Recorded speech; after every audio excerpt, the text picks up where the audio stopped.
Hello po, online world. Ayan po yung ating mga napamiling kalakal ngayon.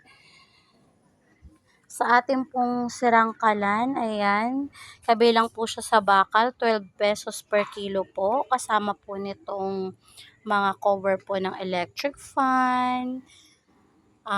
Yan po mga bakal po yan. 12 pesos per kilo po. Sa lata po natin, 5 pesos per kilo po.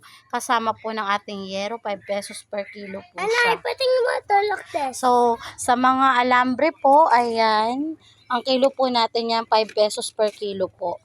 Dito po, ang kilo po natin sa Nay, retaso po na to, ano po, nakakahiwa. 15 pesos per kilo po. Ayan po. Tapos, sa bote po natin, ayan po, sa malaki po na ganito, piso per peraso po. Sa maliit po, 2 piraso po piso.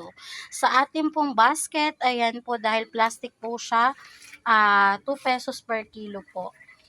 Ito po, yung mga plastic bottle, ayan, ang kilo po natin yan, piso per kilo lang po. So, baka meron po kayo, just message me po. Pumipick up po kami around Nueva Ecija. So, pag nagkasundo po tayo sa presyo, pipick upin din po namin kaagad. That's all for today's video.